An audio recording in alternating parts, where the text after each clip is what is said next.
सांसद के निर्देशों के बावजूद वडोदरा शहर के मुख्य मार्ग पर गड्ढों की समस्या जस की तस है। सामाजिक कार्यकर्ता ने निगम और जनप्रतिनिधियों पर गंभीर आरोप लगाए। वडोदरा शहर के फतेहगंज ब्रिज से कालाघोड़ा जाने वाले मार्ग पर जगह जगह बड़े बड़े गड्ढे पड़े हैं। कुछ समय पहले सांसद हेमांग जोशी ने सड़क की मरम्मत के निर्देश दिए थे, लेकिन आज भी हालत जस की तस बनी हुई है।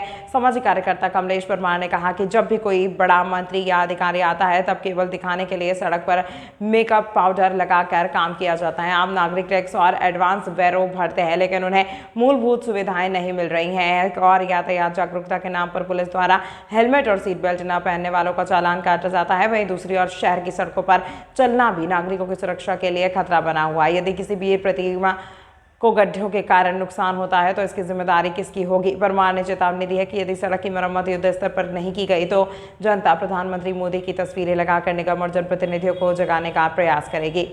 वडोदरा शहर में आवेल जे फतेहगंज विस्तार में तमे जोई शको छो के ठेर ठेर खाड़ा पड़ा है। खाड़ाना कारणे अनेक लोकोना जे कहेवाय छे के अहींया गाड़ी ईजा थती होय छे। घणा लोको जे व्हीकल लईने पड़ी जता होय छे। सीनियर सिटीजनो पण तमाम रीते आ रोडथी त्रासी गया छे। એટલે આપણા લીધા માધ્યમથી અમારી अपील છે વડોદરા શહેરની અંદર જ્યારે ફતેહગંજ વિસ્તારની અંદર જ્યારે ગણપતિ હોય નવરાત્રી હોય તેવા સમયે માનનીય વડાપ્રધાન માનનીય મુખ્યમંત્રી જ્યારે આવતા હોય છે ત્યારે લાલી લિપસ્ટિક મેકઅપ પાવડર લગાવીને સજ્જ કરવામાં આવે છે। પરંતુ હાલમાં તમે જોશો કે આવનારા દિવસોમાં ગણપતિની સ્થાપના છે ત્યારે જે કહેવાય છે કે અનેક જે કહેવાય છે કે પ્રતિમાઓ આ રોડ પરથી જે સવારી નીકળવાની હોય ત્યારે જો કદાચ મૃત્યુઓને ખંડિત થશે તો તેનો જવાબદાર કોણ? એટલે ખાસ કરીને હું આપણા લીધા માધ્યમથી ફરીવાર અપીલ કરું છું કે સ્થાનિક જે વોર્ડ નંબર 3ના કોર્પોરેટરો ધારાસભ્ય સાથે સાથે અધિકારીઓ તમામ રીતે નિષ્ફળ સાબિત થયા છે। ત્યારે અમારી ખાસ માંગણી એક જ છે કે આ રોડ પર તાત્કાલિક ધોરણે આ પેચવર્કની કામગીરી કરવામાં આવે એવી અમારી માંગ છે।